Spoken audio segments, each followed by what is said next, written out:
Yes, now we can start. Let's pray. Our Father, we are grateful this evening, Lord, that you have gathered us here to get understanding. Lord, we believe that you are here and we are here, Lord. Let your will be done. Let the spirit of understanding be with us and guide us. Lead us, lead us. In Jesus' name we have prayed. Amen. Amen. And from there, one of the that I wanted to share with us is Psalms 27, verse 4. And it says, one thing have I desired of the Lord, that I will seek after, that I may dwell in the house of the Lord all the days of all my life, to behold the beauty of the Lord and to inquire in his temple. In this world, there are a lot of things, and some are good, some are bad. And here is a prayer of David that he desires to seek after the Lord, the house of the Lord all the days of his life, to behold his beauty and to inquire in his temple. And that's the word that I'd like us to have this evening, even learning about coding and understanding concerning mambo ya kucode and development in general, so that right now AI is doing everything, but if you don't understand, you don't have understanding, you cannot do anything in itself. So we can start, and then now from here we can introduce ourselves. And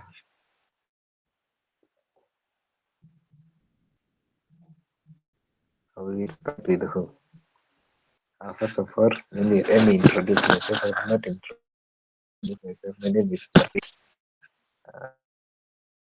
I'm a Brian Karanja, and I uncle. Let me share my face. That's me. This is Brian Karanja. I'm a Brian Orient,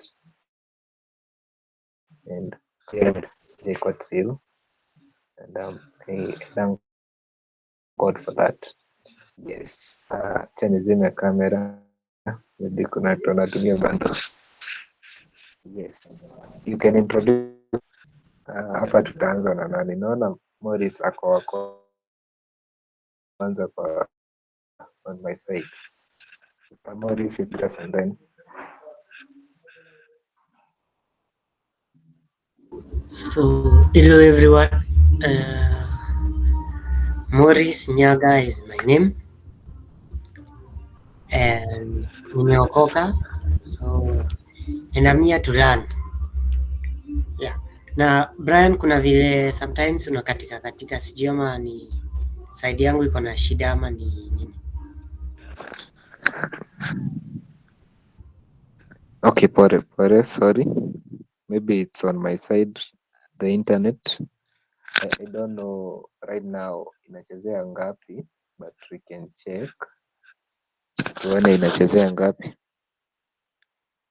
Ilikuwa na kashida kiasi, but I hope saizi imerudi kila Sawa. kitu 7 Gbps. Sawa. Oh, nice. So we can continue. Hapa naona Faith ni ndio next, can greet us.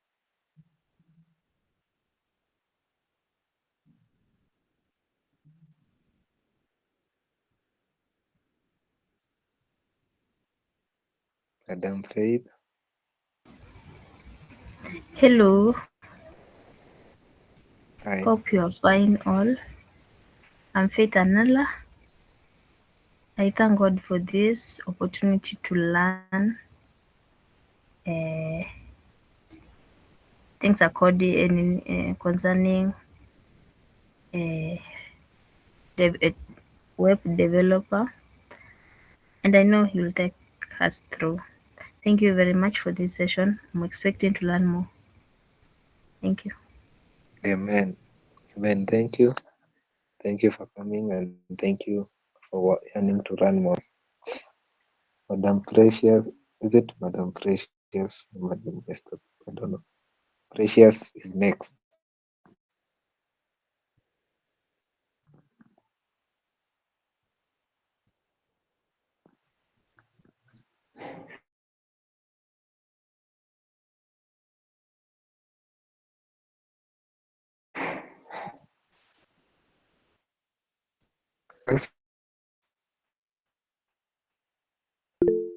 Oh, sorry.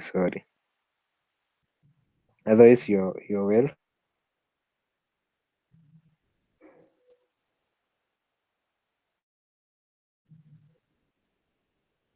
Awesome. We're glad you are here. Edwin, now it's your turn.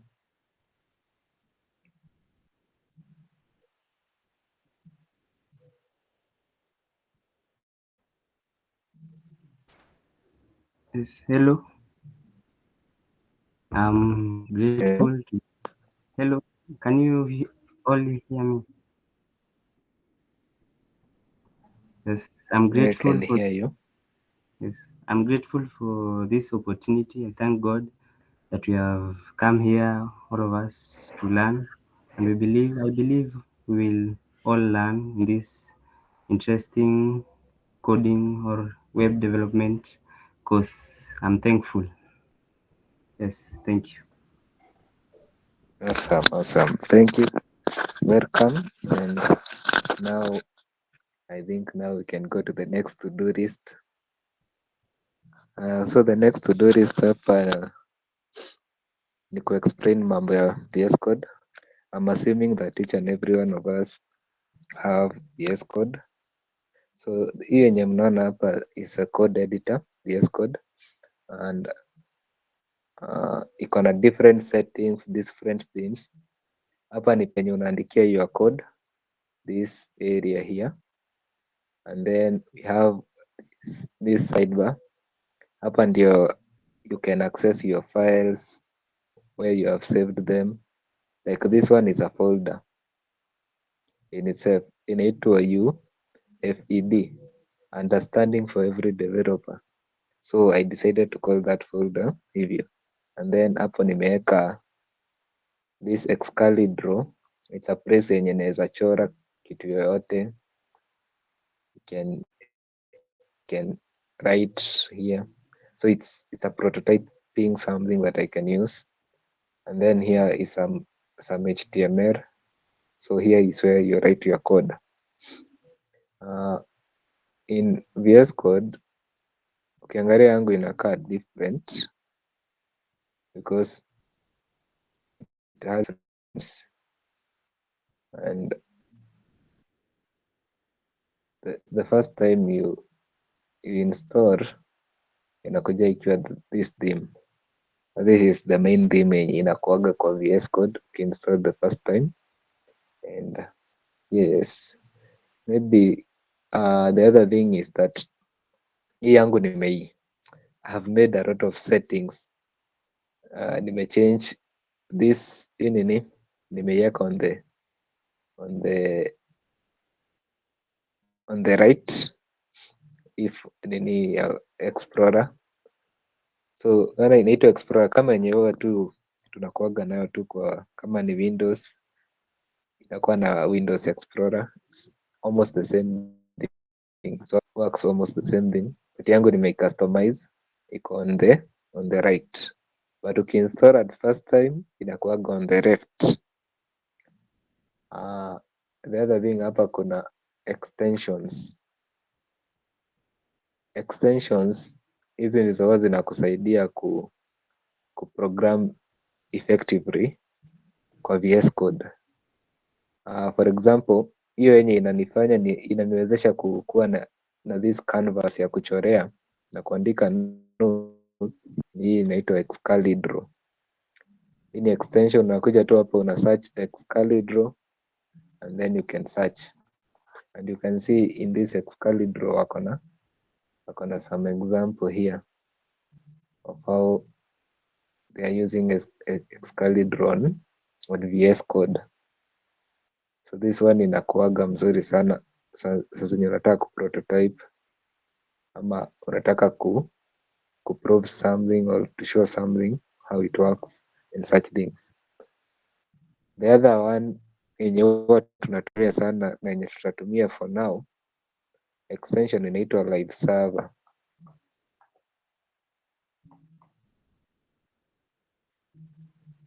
So this live server, na hapa anasema launch a development local server.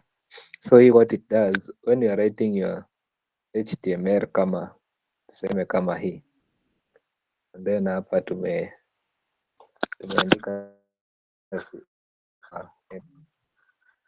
so live server iko hapa chini, nikiandika nikifinya hapa go live, I don't know why it is cancelling, but I'm not sure about why.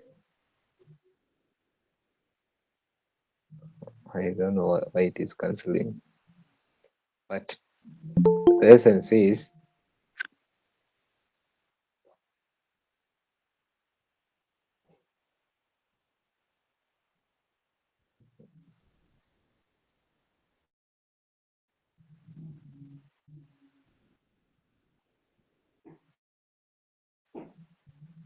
yes, Mr.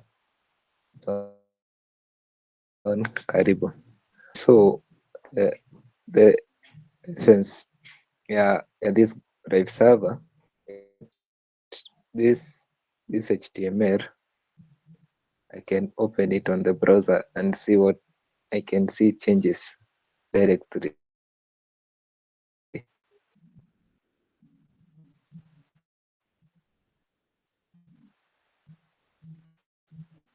Let me try and run it. So what I'm doing is that I'm right clicking and then open live server. I don't know why it is refusing to open on my side or on my laptop. What is the problem?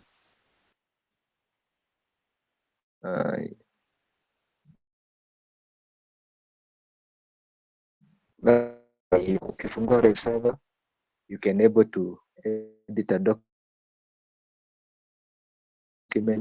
in here. So that's it.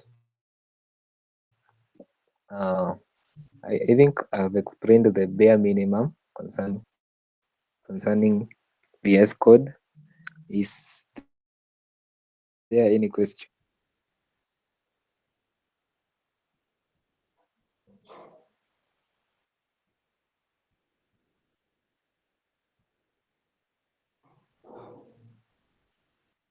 Also hapa naona kuna another extension inaitwa live preview.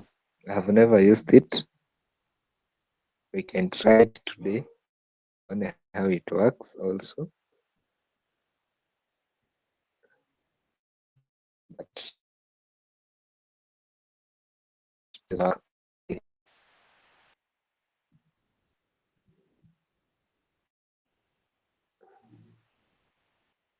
so you can see live preview,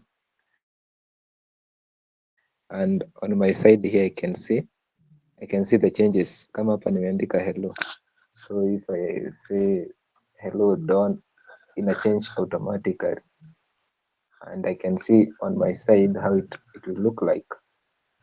And yes, that's it. If I want to change the step, and then I want the background color to be, let's say, black. It changes to black and such things. And this is what I can do. Text, and I can see directly what is happening. I change, and if here I have like AI auto complete, and AI understands this thing, and you can see ni kama it is happening automatically. I can see what is happening. So that's the overview about VS Code and how it works. So from there, let's see the next to-do list. If you have a question, don't hesitate to ask.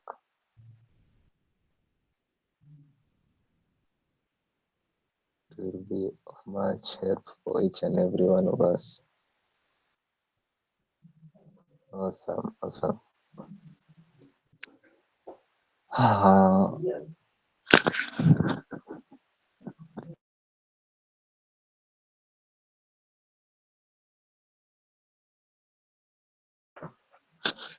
So the next thing that we're going to look at is HTML, and what we'll be using is this roadmap. Roadmap.sh is a website yenye you can find the resources to learn. So kama ninataka kusoma mambo ya HTML naonyeshwa penye nitaanza. You can see we have here the introduction, and then we have all the resources concerning the introduction. Tuonyesha what next, what are markup languages, hivyo what is front-end development, what does it consist, hivyo. So roadmap.sh itatusaidia kupata resources, and the essence of this meeting ama this series yenye tunafanya understanding for every developer is that right now AI can write code. Let me show you some notes nilikuwa nimeandika hapa, then we can see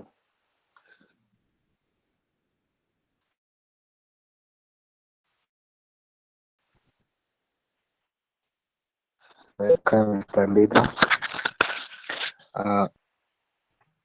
Now we can see what is happening.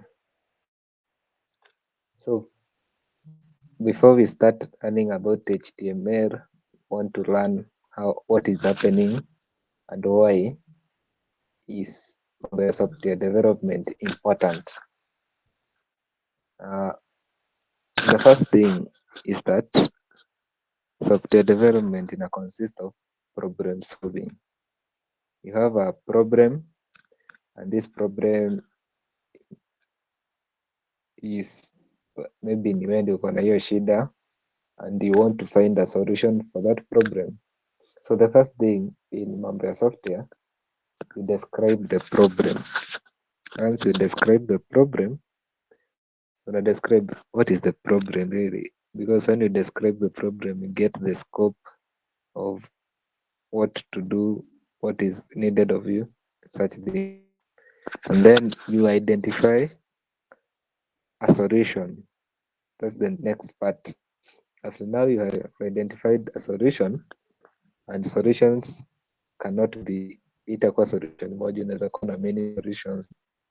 And after you identify the perfect solution for this perfect problem, that's when now unakuja now you start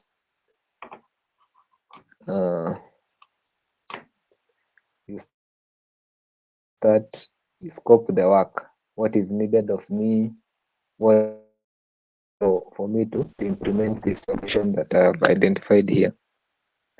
And now the next part now is to write the code, and from writing the code, so tumeandika code, tumetengeneza the solution, so this ina implement the solution. After to implement the solution, we review the code. So here in the reviewing is there whereby tunaangalia code kama iko na makosa, have it designed well and such things. After that, what happens next is testing, because here hapo ulikuwa umetengeneza some schedules of the work and how the solution should be implemented. This is what happens now. You test everything, does the solution really work? After you have tested the code, you plan how to release that project, and then you do the release, and finally we have a solution that has reached the user. And now that person can start using your app, whether it is WhatsApp. That's how development works. But now, due to AI, things have become easier. There is this tweet of a particular company.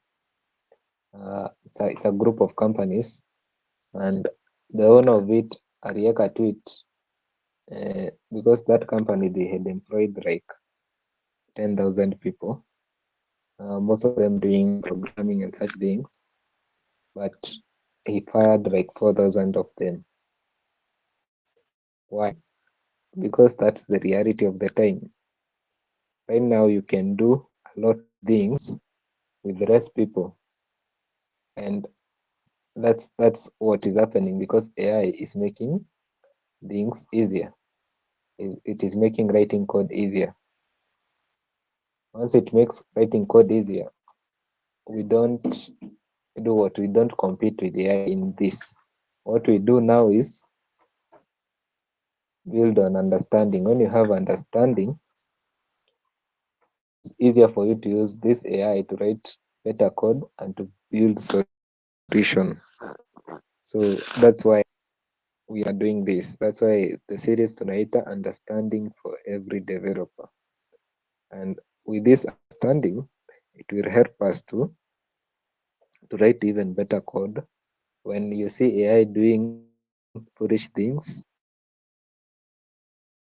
you can have understanding of what is happening. And that's the essence of this course. And what we are going to do is gain understanding. Actually, I'm too knowledge in these things. I'm also a beginner, as many of you are, and as we learn together. So let's go to our roadmap.sh. So the first thing you can see how here is introduction, and in the introduction to HTML, here we have some simple text, and nasema HTML or hypertext markup language stands standard language for creating pages. So hii ndio inatumiwa sana sana kutengeneza pages, like all this yenye tuna interact nayo iko na this HTML, and HTML ni hypertext markup language, and that's what maybe acha tufungue the next slide. In the next slide inasema markup languages are system for annotating text in a way that makes it readable for both humans and is that with markup languages unaweza andika text yenye unaelewa, and then the computer can understand what you are portraying. For example, for this one, this test.html, the computer understands all this. Why? Because of these markup languages, which is HTML. And ukiangalia one of these article,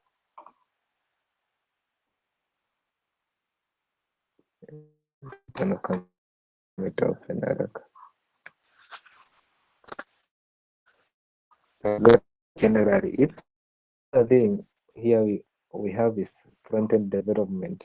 What does it consist? And everything to do with front-end. So front-end mostly consists of three things: HTML, CSS na JavaScript. Those three things hizo ndizo zina consist kwa front-end. And I had found this article and explained very well what these languages are.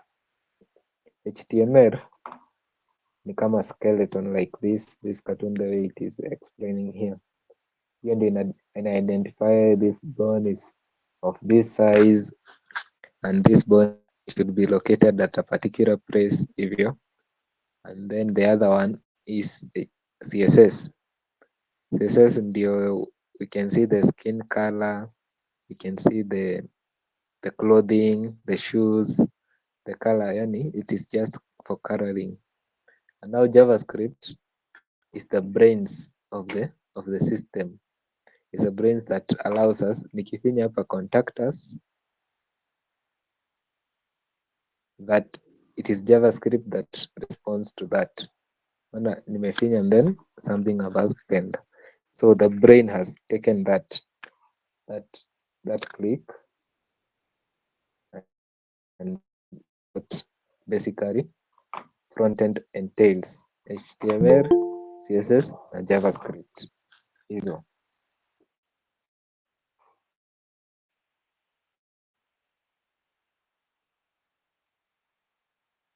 So those are the things that entail on the front-end development. And yes, how up to there we don't have any.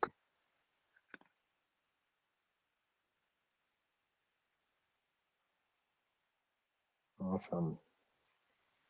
It's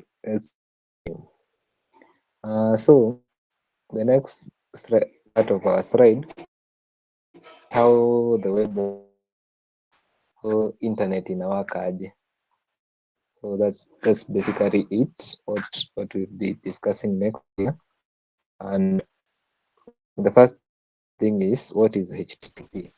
I don't know kama kuna mtu anaweza kuwa anajua what is HTTP.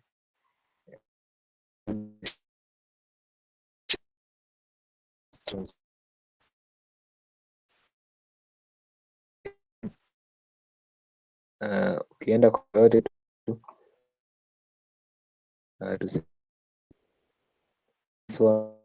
HTTP actually it is HTTPS. It is most, that is what it means. But it kama hapa this one niko na HTTP, you can just control X. You can see me HTTP because iko on my local network. And yes, that's basically what HTTPS is. It's a hypertext transfer protocol. So the next thing is domain names. So domain names ni kama google.com and such things. Hiyo ndio domain name. And then we have hosting. Hosting ni penye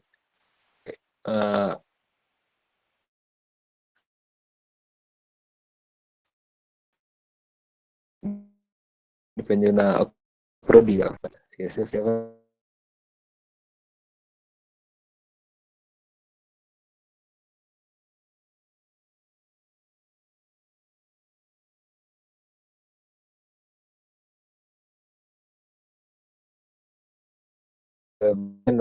for that anyone in the world, because name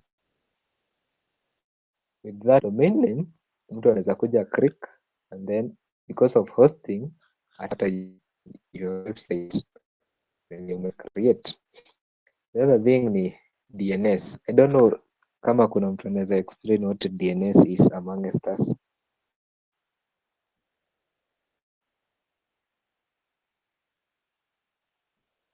Is there anyone who can be able to explain what DNS is?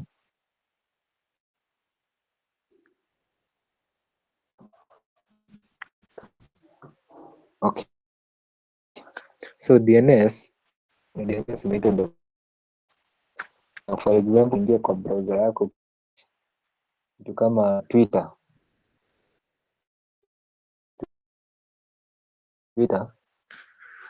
does your computer know where Twitter is hosted? Itajua kama on my local host hapa kwa network hapa numbers iko na we have http iko na //192.68.20.25. So ukiangalia that way how ukisearch twitter.com ama x.com, the domain name system hiyo ndo ina redirect, because this server yenye imehostiwa inakuwa in barebone kama hii, na hizi numbers zinaitwa IP address. So this IP address patiwa names.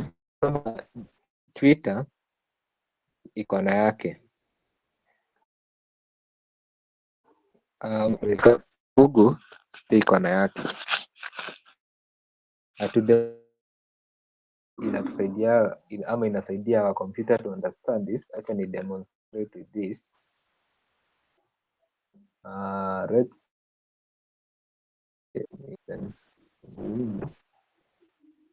then can increase. So if I ping tuseme x.com, ukiangalia control C, ukiangalia what is happening is that hii ndio the domain system name, but tuko na numbers, the IP address. So this IP address hiyo ndio inachukuliwa ni the domain name, the DNS.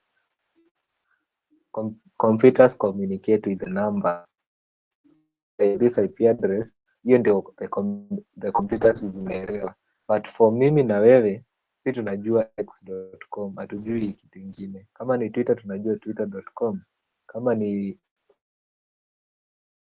Facebook we know facebook.com, kama ni Google ni google.com. Na tukiangalia ya Google tutaona a different one, a different IP address, google.com, you can see a different IP address.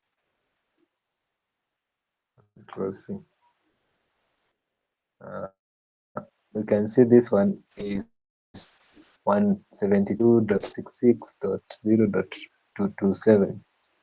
This one, it is 172.217.170.174. One thing you can realize is that hizi namba za kwanza ni the same. Those namba za kwanza ziko the same. Kwa nini ziko the same? Ziko the same ni kwa sababu ya hiyo DNS.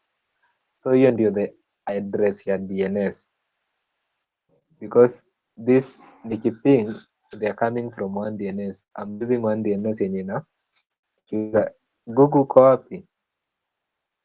So inakuaga hivi three-way handshake, itago three-way handshake. So tuseme we have Google here.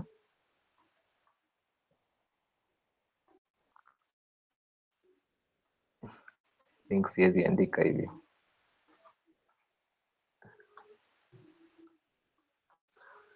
Niandike tu like now it is google.com, and then we have a domain, ama tuiandike tu DNS venye tunaijua, and then sasa we have you.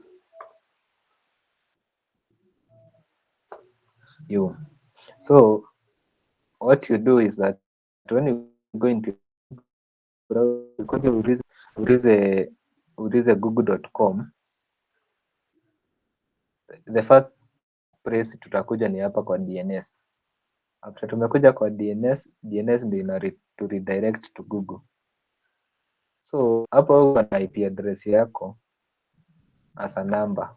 This number inakuja address so and so, nataka address so and so, and then so inaku redirect to this address, and so on. Sisi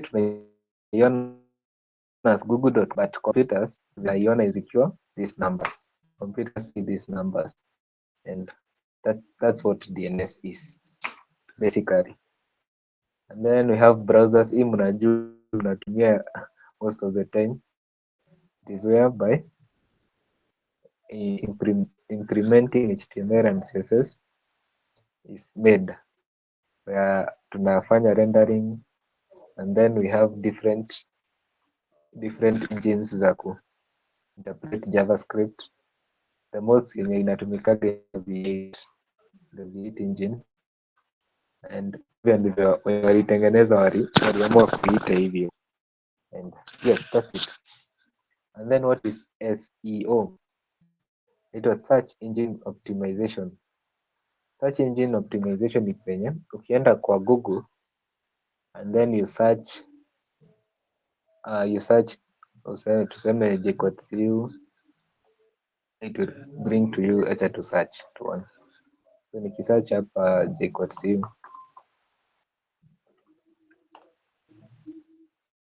you see imetuletea the first thing as jquat.ac.ke, and ukiangalia nimesearch JKotSEO but hatuioni.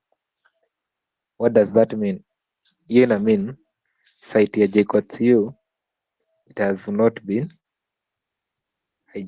haijakuwa search engine optimized, but because JKuat hii Jomo Kenyatta site yao wamefanya SEO, inatufanya tuione ikiwa ya kwanza hapa. So that is what SEO helps in web. So from there now, acha tuingie sasa kwa HTML and what HTML entails. From there, kuna question? Is there any question?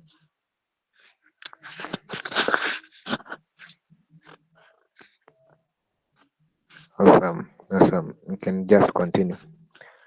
Now, HTML. Tumesoma HTML is hypertext markup language, and it contains different elements. One of the elements ni tags and attributes. Tags and attributes. So ukiclick kwa hii article itakuonyesha what tags are, and tag is used to create an element. That's what they have explained it here. But what is an element? You see, an element is the contents of what you are creating. Hiyo element ndio ina describe ni nini hiyo unataka kuweka. For example, ana hapo anaweka kama headings. So headings are elements, and these elements can have different settings. Paragraph can have a different setting. An image can have a different setting. So kama ni image unaweza kuwa na rounded image, unaweza kuwa na image yenye ni rectangle and such things. So those are what we call tags. Tags ndizo zinatuwezesha kutengeneza those elements. And now kwa tags we have attributes. Attributes, I think I had opened them. Let me open.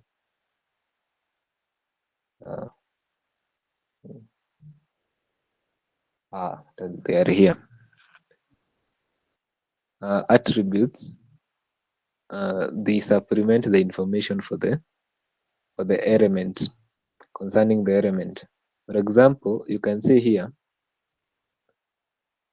we have an A tag. Hii ndio tag.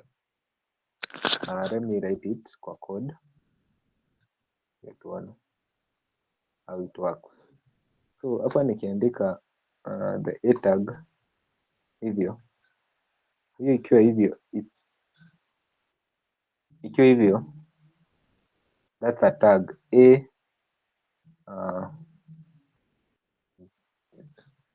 Ikiwa hivyo penye iko A into brackets, into curly braces, not curly braces, into angled something, kumbuki the name. Ikiwa hivyo peke yake, that's a tag. Sasa tukiongeza tags, tuseme href, and then we have a link, something of sort, ama say this one, then here tuandike our flow diagram hivyo, and then maybe I can just open this, show preview. So unaona it's a whole link, nikiclick inanipeleka to that file. It's inakaa diagram, inakaa very complicated file, but that's how tags zinawaka na attributes.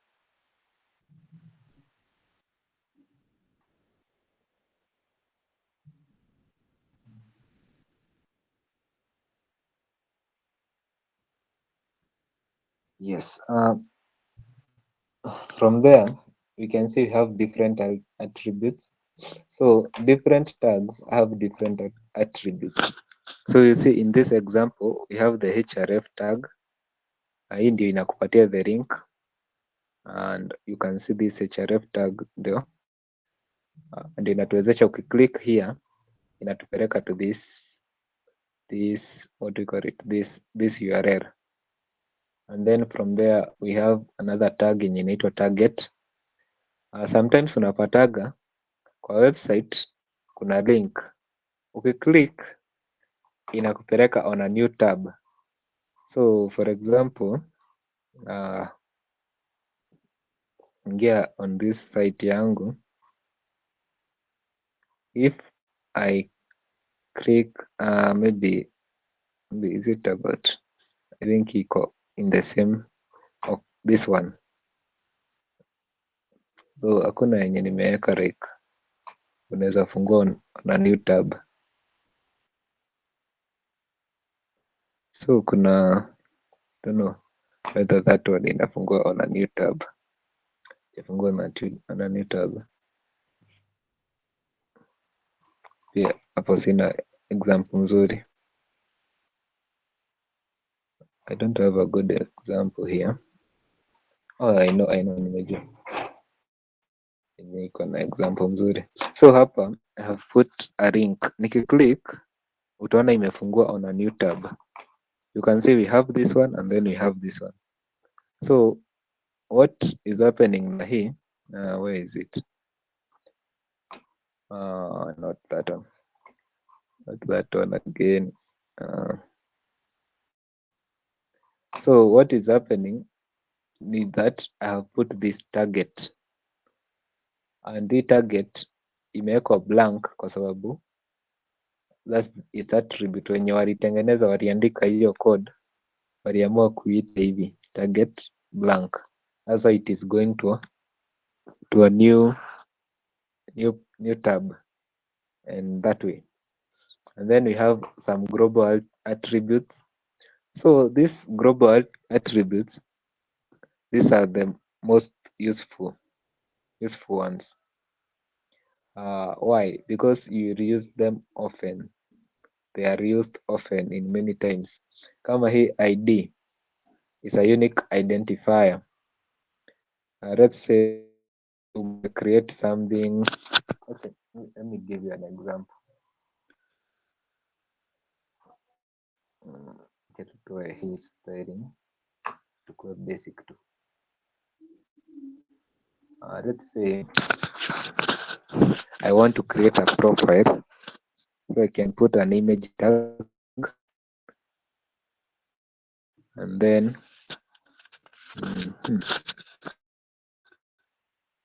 I can put, let's say don't know whether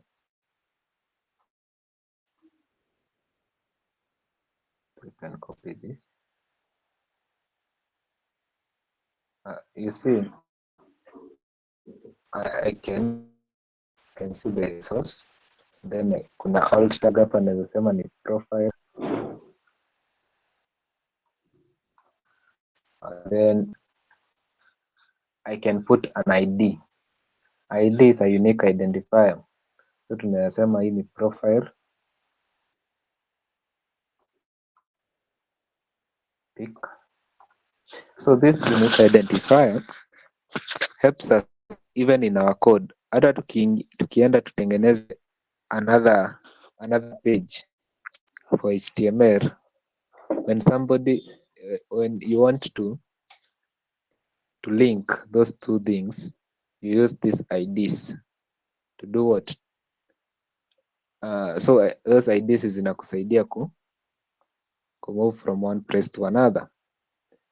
And in this site we can see that we have a unique identifier. Nikiguza about, ina scroll inanipeleka kwa about. Kwa nini? Because this section nimeweka a unique identifier of that section. Nikiguza services inanipeleka direct there kwa sababu services have that iko na that ID. Kiguza work inanipeleka hapo. Kiguza blog, it is not a unique identifier, but contacts is another unique identifier. So that's how it works. And yes, let's go back here. Yes, yeah. So that's ID, and then now we have a class. Class ndio hiyo umeona nikitumia kuweka CSS. CSS bado tujafika hapo kusoma, but that is what I think we should do next time, but maybe come back here. So hapa kwa image, this image looks too big kwa hiyo page, so we can use class. So class is important for when you are for this particular image. So hapa ndio tunaweka class, tuseme the rounded.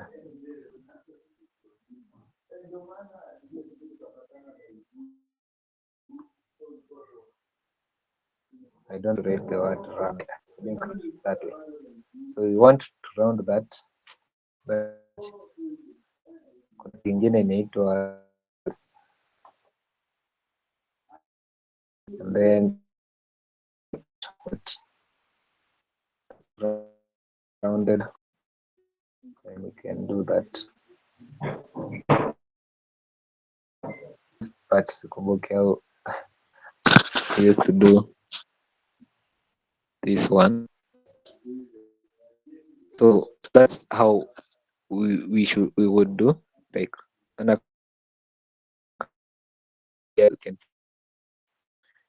you can put to tuseme the height,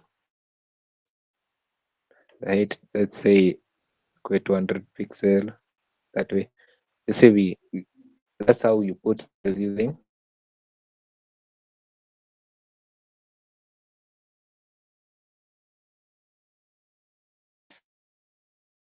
they are used to that. So this need the image, and that image we are able to manipulate and change things. We can assign one more, or let's say tunataka, we want to, that's one class. Where am I going? So that's one. Kwa hiyo class we can add another class, another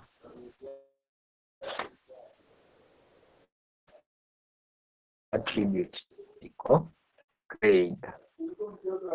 So you can just come here dot grade, then we do that, then we can filter.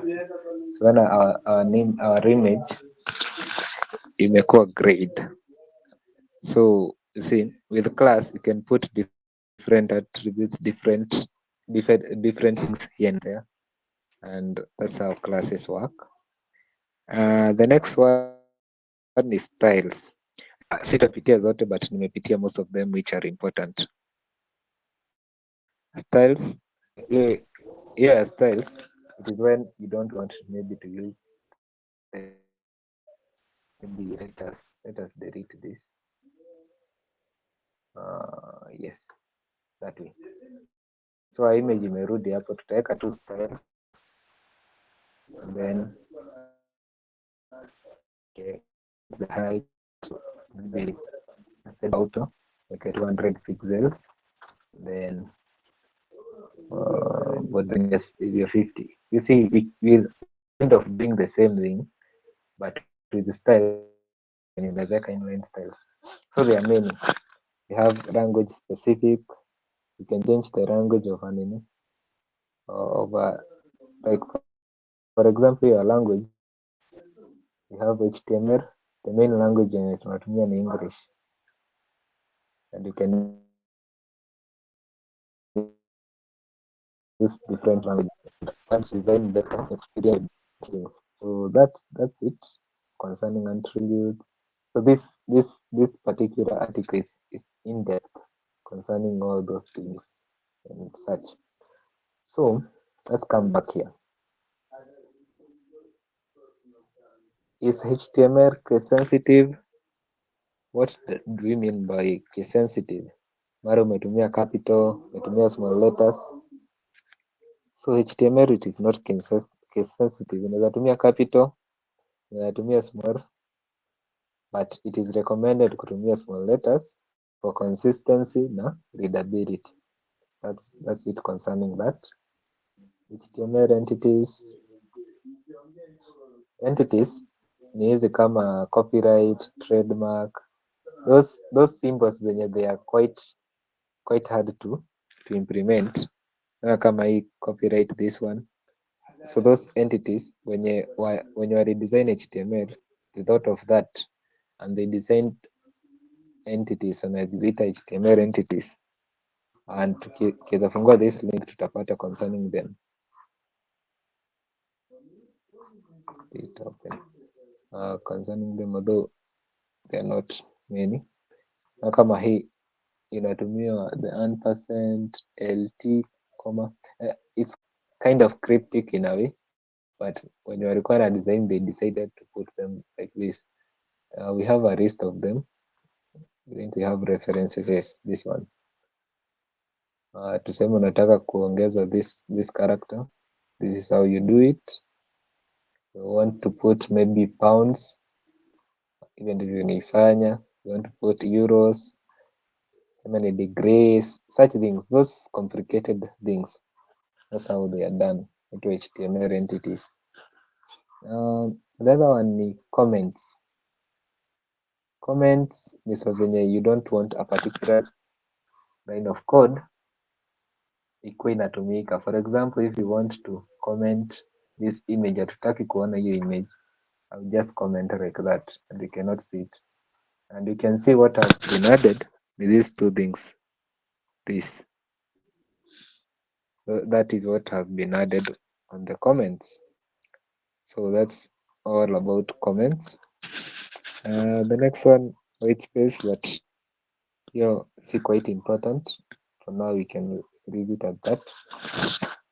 And the next thing that I wanted us to cover is the basic tags. And easy tutaandika moja moja. Most of them they are written in this file. So kwa hizo hatutarudia. And let me just delete most of them. Let me delete everything actually. So in a new file, in a new HTML file, maybe kabla hata sikiendelea naona kama nimekimbia sana. Is there any question?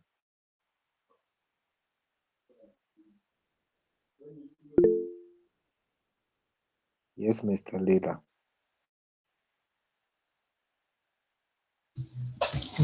Okay. Thank you. My question iko hapo kwa the ID.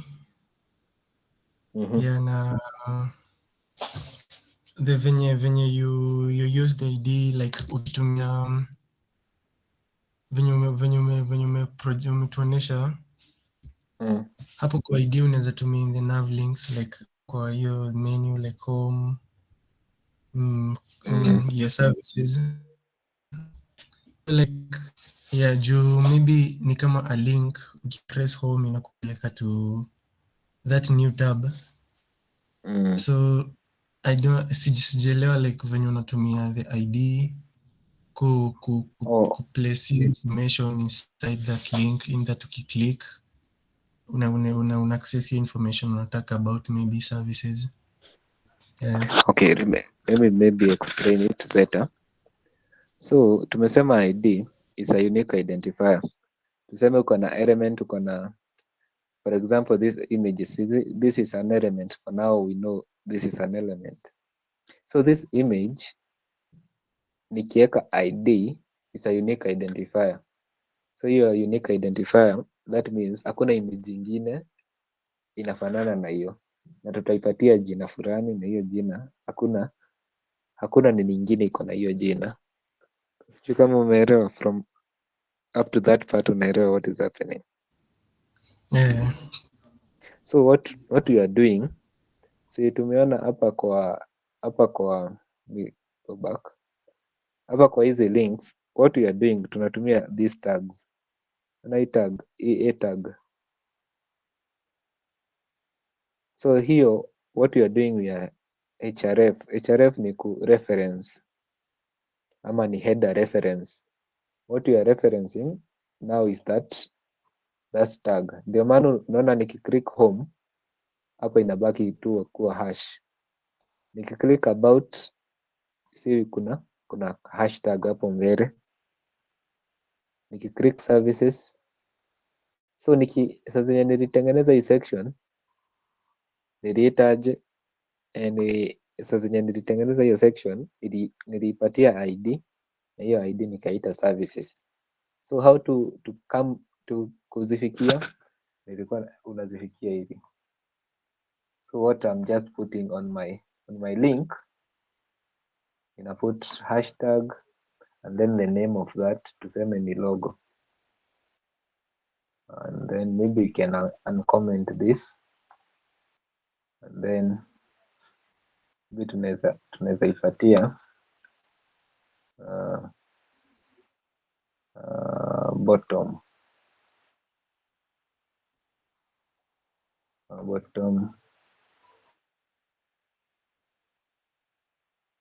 maybe 0%.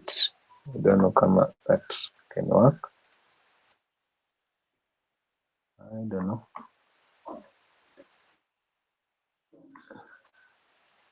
Bottom 0.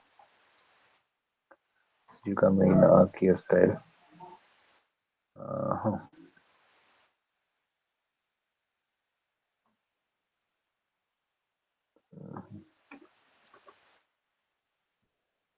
Bottom. Hizi ni 0%. Tuone kama ina work.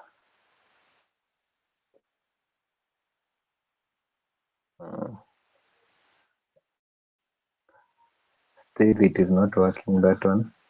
Nataka image ikuwe mahali mbali, ndio I kind of do what. Yes, naona umeinua mkono. Oh, sorry. Nilikuwa naona like ukijaribu kumove the image chini ukitumia maybe something like margin. But you can use, unajua margin ni like space, tunaongeza tu space. Tuseme margin top tuweke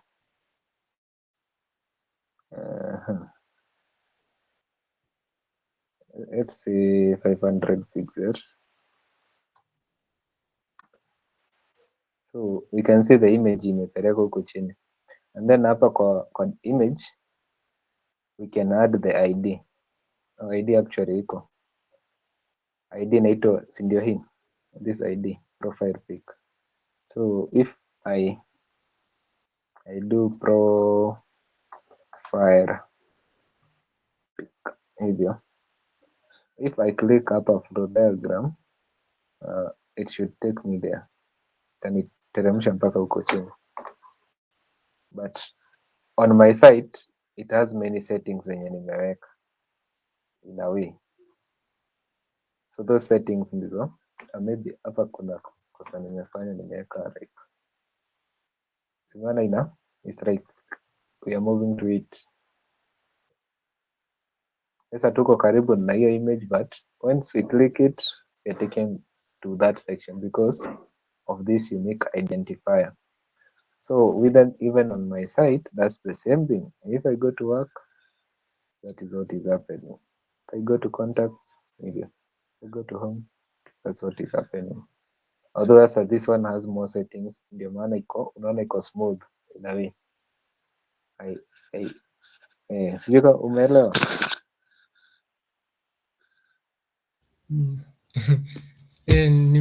Si sana tu, si sana juu like sijui but nimeelewa. So that's it. That is how it is working, and yeah. So mi naona time imeenda sana, and I think is it better tukimalizia 10:15? I think it is well tukimalizia 10:15, and what we'll do tukifika hapo kwa 10:15, hapo ndio tutamalizia, and then next time kesho, if it is possible for us to meet again, we continue kiasi, ndio next week tufanye mambo na Git na GitHub, ndio tuanze kucontribute, tuanze kufanya those short things. So what I wanted us to do, then click all, tuonyeshe all those tags, hii doc type. So this doc type declaration hii ndio inaambia the web browser, naiambia by the way tunatumia this type of HTML, and hii basically the meaning yake inasema tunatumia HTML5, the latest HTML, and that's what doc type is.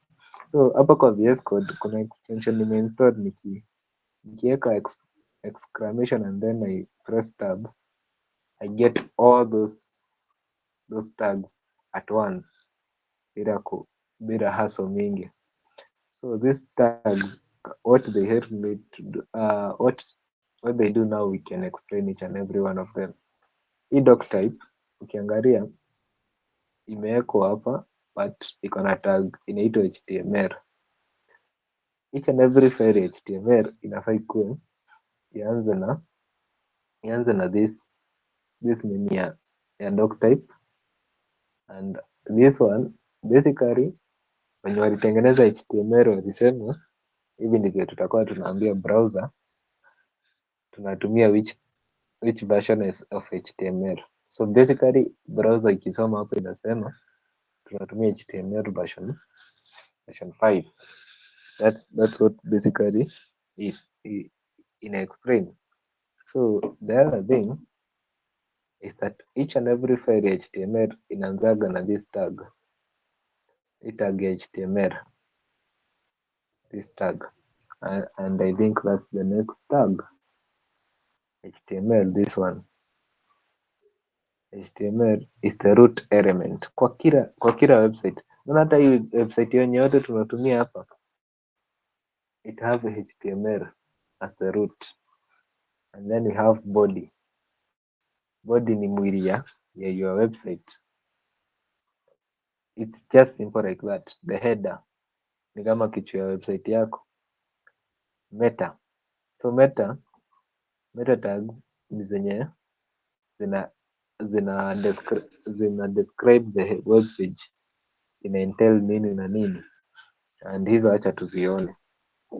So ukiangalia hapa we have the HTML. From there we have the header, and then we have the body, and those are the tags when they are the main tags, most of them. And now we have the meta, inatudescribia our web page.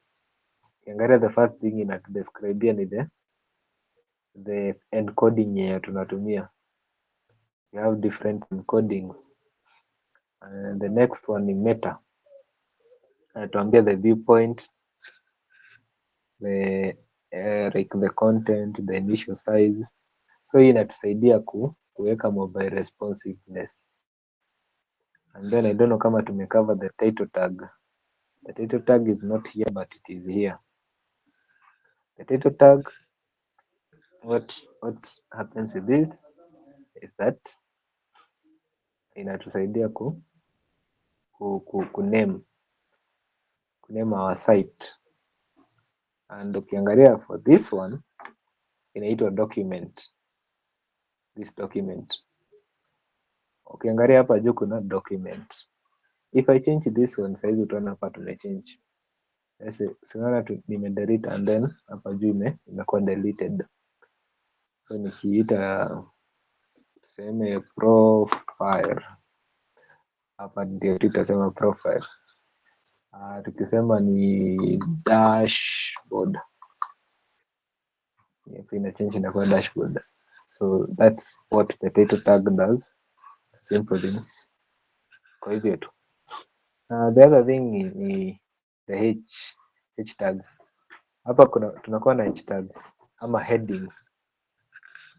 7 types of headings.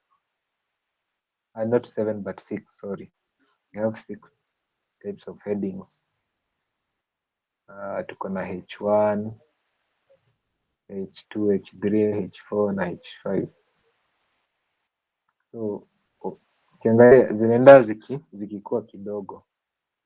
Let me copy this one, then we can see it in action here. Hapa kwa body, if I paste those ones, naangalia H1 ni kubwa kiasi, iko na styling. H2 the same, a different style. H3 a different style. H4 a different style. Heading ana inaenda ikiwa tu kidogo, and that's it concerning mambo ya H tags. You can do practice on them and get more understanding of what they do. And yes, that's it concerning them. Not much. Paragraph ni vitu tu za kawaida. Paragraph, ukitaka kuandika paragraph, kama hii paragraph iko na p tag hii ni p tag. Now hii ni H1. That's it. Kuna hizi they are not quite important, but sometimes you might use it once in a while, but it is better to understand what they do. Kama HR creates thematic break in HTML pages. Let us try one. For example, hapa tuweke HR. Tumeona ni HR. You see, nikiweka HR inatutengenezea some line there. You see, between those two nini. So if I want to put lines for each and every header here, naweka tu hiyo HR hapo. You see, that's what it does. That way. So that's what HR does. Ni kama ina break. This BR, it's kind of does the same. Let's say tumetoa HR, tumeweka hiyo BR. BR, what it does in a break, it breaks the nini, and ukiangalia hapa kuna big distance between them. So acha turudishe HR yetu and then tuweke BR somewhere hapa katikati. Now it's like we are breaking that line. So tuseme uko na sentence mrefu and unataka itoshea a particular page, you can use the break. So that's the work of the break, NATO break. And then we have bold, ama strong. They work almost the same way. So when you want to put tuseme this level 1 tunataka ikue strong.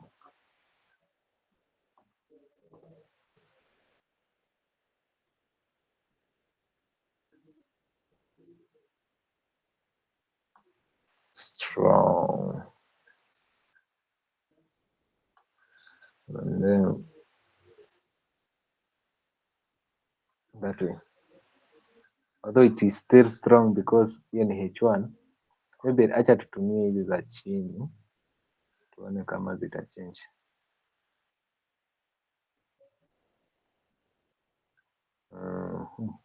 Maybe this one.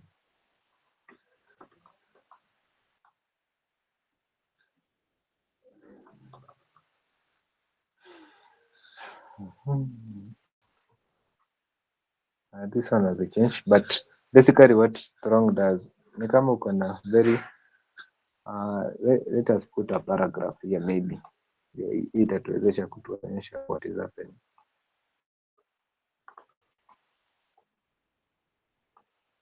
P paragraph hii kama tuko na lorem sina extension.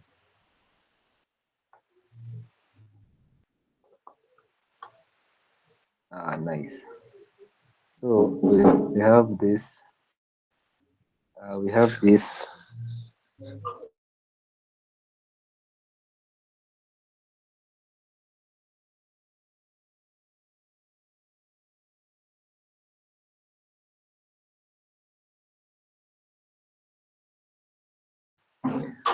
Sorry. So that's it. With that tunaweza ongeza this strong borders in any part of the, tuseme tunataka kustrengthen in a certain, tuseme this, then we can put here strong, then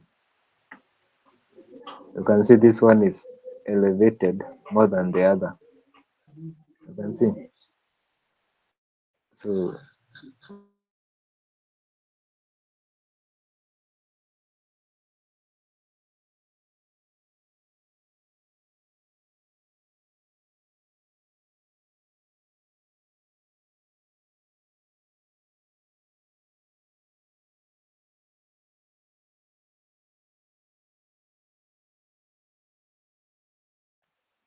sorry again. So that is what the strong does, and maybe I think up to there we have done enough, if I must. And yes, Mr. Morris. Hapo kwa strong ni the same na kubold. Ni the same na kubold. Si unaona hapa tumeziweka pamoja. Let us change. Acha tu change. Tutoe strong ikuwe B. Oh, yeah. Hivi ikuwe ni B. What is happening?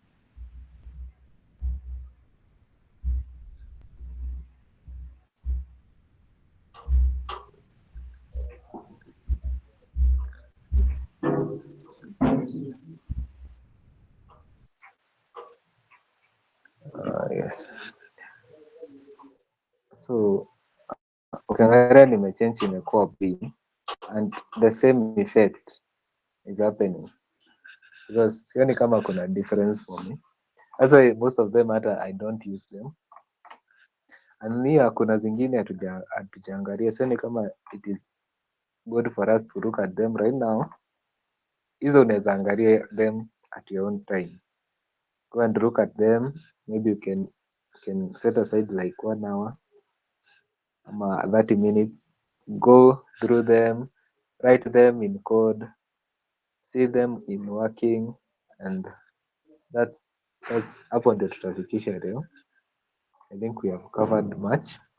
So kesho penye tutaanza tuta recap kiasi and then tuanze hii mambo ya hizi vitu zinaitwa divs. Toka divs tujue what are spans and how they work, nituonyeshaga examples. And yes, unaona hapa hii ni nini kama imerudia the same thing. Attributes, the ID, the class, the style na data attributes, those things ni kama zimejirudia.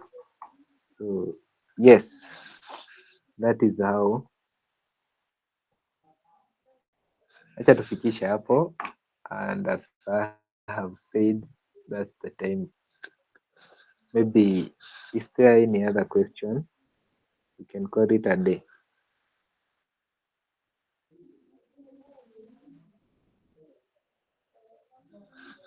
Awesome. I would take this chance to thank each and every one of you for being enabled to come and to join us. I hope you have learned something, and what you have learned today, go and try working with it, ask questions and such. Maybe actually, let me create a group and hapo sasa ndio unaweza channel your questions. You can get more explanations. Let me create it right now.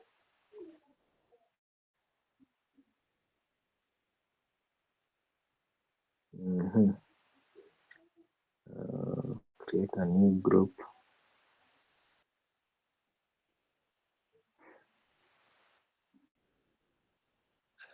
Inaitwa understanding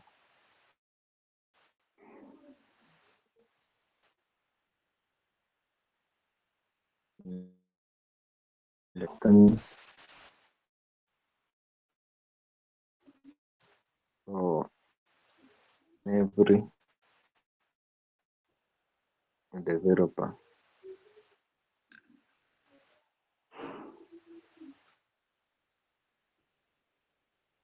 And then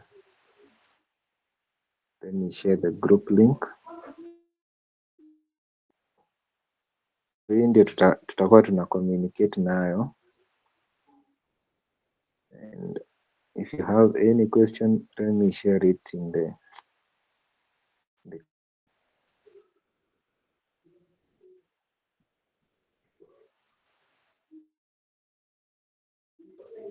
lesson. Concerning today's lesson, maybe ukienda kufanya some revision, kupitia all these things, ukizipitia try get understanding. Hata ukipatia AI ukifanya kitu unaona I understand what it is doing, because AI is doing everything. Nikiweza iambia, for example, let me show you an example right now. If I would maybe delete everything here, and then niambie this AI here, niambie create a card, maybe a drink tree like card, hivyo tu, and you realize within a very short time the work that it will be able to do you cannot fathom. But when you have understanding, you can see the things that it is working at. Let us give it some minutes, and then to wonder what it will do. And now we can see whether we can understand what is happening in the code. And already imeshaandika 100 lines. See, within a very short time.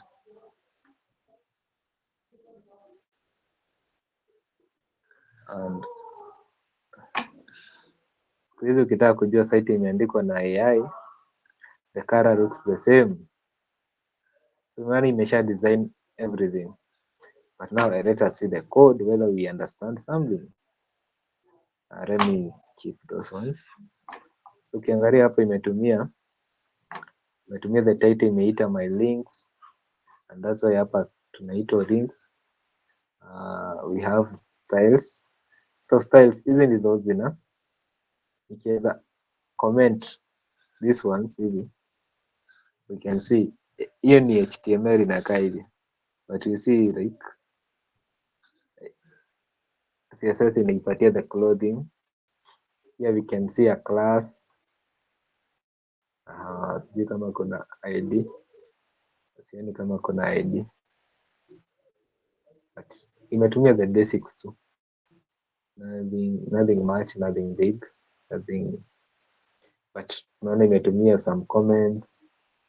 You see, when you understand what it is doing, utajua what is, or how even to guide it better, how to prompt better and such things. So I hope you have made a blessed time.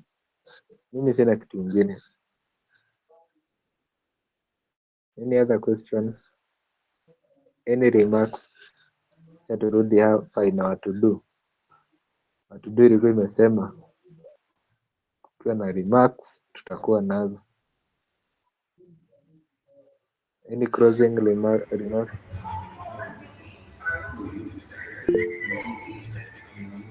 Yes, Mr. Don. Niulize aje? Yes. Hiyo hiyo ni VS Code unatumia sio?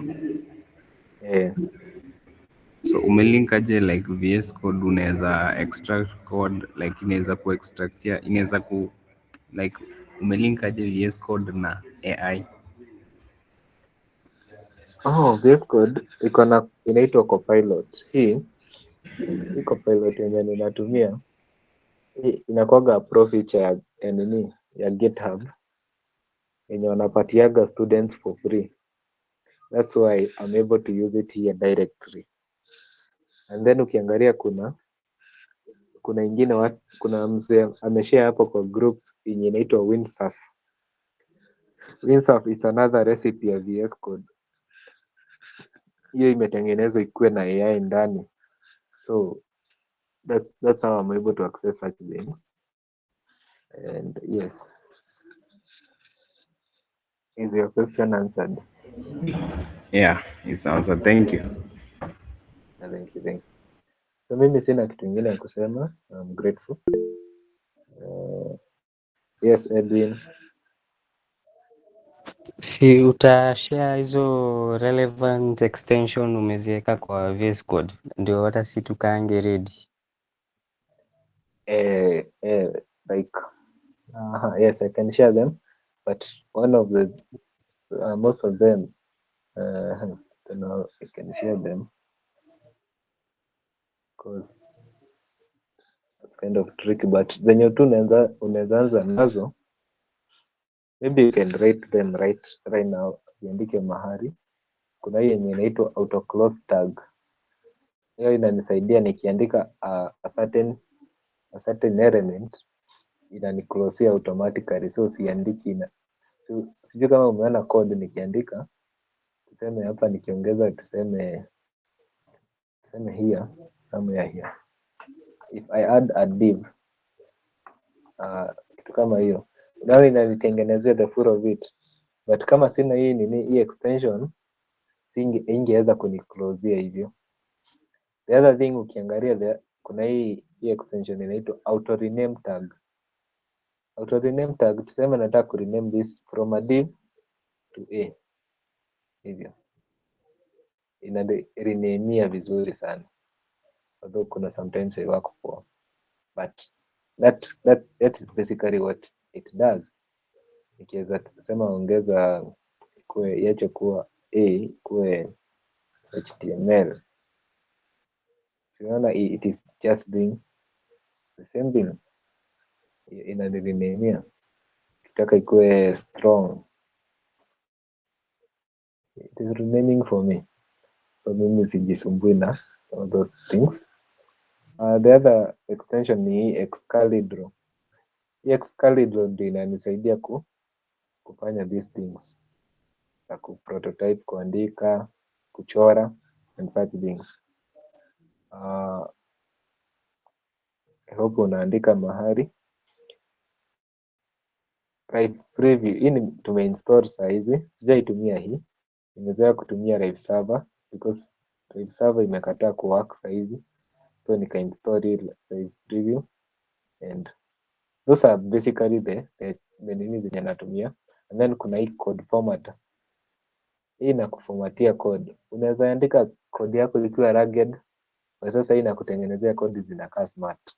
Hivyo tu inakaa ni kama umeandika code ukiwa umeweka kama ni spacing, kama hii nikiweza save and then maybe ni format document. Angalia code inakaa ni kama imepangwa but sijapanga. So that's one of the extension. I think those are some of the extensions zenye unaweza angalia. Maybe those are the important ones for this particular part. Yes, Mr. Leader. Sasa thank you. Niko pia nataka kusaidia kujibu Edwin concerning extensions. So like ukianza kutumia VS Code utakuwa suggested extensions zitakuwa suggested to you based on maybe language utakuwa unatumia. For example, ukiweka HTML watakusuggestia some extensions to install, some extensions to install ukitumia CSS and other languages. Yeah. Yeah, awesome. Because that's another way to install extensions. Si lazima uzijue zote. Thank you, Mr. Lela. I hope hakuna question nyingine. Now we can close it there. I hope Mr. Precious, is it Mr. Sorry? As you don't confuse. Acha tu nikuite Precious. I hope you don't have a question or anything. The mic ndio ilileta shida. Yes. So, Mr. Edwin? Yes. Your hand is raised up. My goodness, sorry.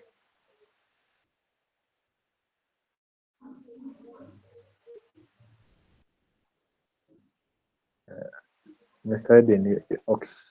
Nice. So maybe somebody can pray for us, and then because that's the rest to do for us. We can pray and then call it a day. My choose. Can choose Morris. Mr. Morris. Can pray and then we'll close it. Okay, let's pray. Dear and Heavenly Father, we thank you for this far that you've brought us, and for this lesson we had about understanding. This lesson we had understanding for every developer. We pray that you may guide us as we implement what we have learned, dear Lord. We thank you even for our tutor for today, Mr. Brian. We pray for more grace upon him and for more strength and more health, dear Lord. We thank you, dear Lord, and we pray that we may be able to learn more and more, and even we may be able to solve problems we may encounter in our daily lives, and more so we may be able to serve you in one way or the other. All glory and honor unto your name. Through Christ our Lord, I pray. Amen. Amen. Amen. Thank you, Mr. Morris. And thank you all for coming. Have a blessed night. Kwaherini.